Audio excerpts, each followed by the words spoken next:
మాఘపురాణం 15వ అధ్యాయం. 1000 ఏళ్ల పాటు సాగిన బ్రహ్మామహేశ్వరుల కలహము విశ్వరూపంతో శాంతింపజేసిన శ్రీహర కథ ఏమిటో తెలుసా? పరమ పవిత్రమైన మాఘమాసంలో ఘృతస్సెన్న మదన మహర్షి జాను మహర్షితో బ్రహ్మమహేశ్వరుల కలహం గురించి ఈ విధంగా చెప్పాడు. ఘృతస్సెన మదన మహర్షి జాను మహర్షుల సంవాదము 15వ అధ్యాయంలో ఈ కథను చెప్పసాగాడు. పూర్వం బ్రహ్మదేవుడు మహేశ్వరుడు రజోతమ గుణాలకు లోబడి ఒకరికంటే మరొకరు గొప్పవారని అహంభావంతో కలహించుకోసాగారు. పరమశివుడు బ్రహ్మతో, నేను అన్ని లోకాలకు అధిపతిని, 14 లోకాలకు నన్ను మించిన వారు లేరు అనగా బ్రహ్మదేవుడు కూడా తన ఆధిపత్యాన్ని తెలియజేశాడు. ఈ విధంగా 1000 సంవత్సరాల పాటు వారు కలహం కొనసాగింది. శ్రీహరి విశ్వరూపం బ్రహ్మమహేశ్వరుల కలహాన్ని నివారించడానికి ఆ శ్రీహరి సహస్రపాదుడిగా, అంటే అనంతమైన శిరసులు, నేత్రాలు, చేతులు, పాదాలు కలిగిన వాడే దివ్యమైన శరీరమును కలిగిన తన విశ్వరూపంతో బ్రహ్మమహేశ్వరుల ముందు సాక్షాత్కరించాడు. శ్రీహరి ఆది అంత్యాలు కనుగొనలేకపోయిన బ్రహ్మమహేశ్వరుడు ఈ ప్రపంచాన్ని మొత్తం ఆక్రమించిన శ్రీహరి విశ్వరూపము ఆద్యాంతాలు కనుగొనడానికి బ్రహ్మమహేశ్వరు బయలుదేరుతారు. కానీ ఆద్యాంతరహితుడైన శ్రీహరి అది అంతము కొనగొనడంలోనూ వారు విఫలులయ్యారు. చివరికి వారు 1000 సంవత్సరాలు వెతికిన ఆ శ్రీహరిని కనుగొనలేకపోయాడు. అప్పుడు బ్రహ్మమహేశ్వరులు, మనం భగవంతులం, కర్తలం కానే కాదు, ఈ జగతంతా వ్యాపించిన ఆ శ్రీహరి అందరికంటే గొప్పవాడని తలంచి శ్రీహరిని శరణు వేడారు.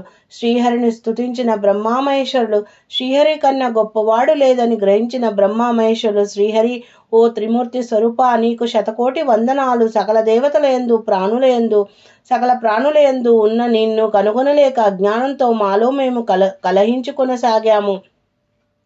లోకాధిపత్యం మాదంటే మాదని 1000 సంవత్సరాల నుంచి కలహించుకుంటున్నాం. నీవే స్వయం ప్రభుడవై, దయాస్వరూపుడవై మా కలహం పోగొట్టడానికి ఇట్లు సంకల్పించావు. నీ దివ్య దర్శనంతో మాకు పరిశుద్ధమైన బుద్ధి కలిగింది. ఇక సామాన్య రూపం ధరించి మమ్మల్ని దయతో చూడుమని పరిపరి విధములుగా తను స్తుతిస్తున్న బ్రహ్మమహేశ్వరులను చూసి శ్రీహరి విధంగా పలికాడు.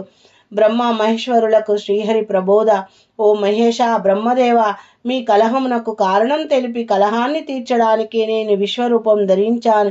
ఈ దివ్య రూపం చూసి సమర్థత లేకున్నా మీరు మీ కలహాన్ని కట్టిపెట్టి ప్రసన్న వదనులై నన్ను స్తుతించారు. మీ కలహానికి సత్వతమో రజ గుణాలే కారణం. ప్రకృతి వలన ప్రాప్తించిన ఈ 3 గుణాలే ఈ కలహానికి కారణమయ్యాయి. నేను గొప్పవాడిని, గొప్పదనాన్ని సంపాదించాను, నా వంటి గొప్పవాడి లోకంలో లేడు అనుకోవడం సత్వతమో రజో గుణాలకు ప్రభావం.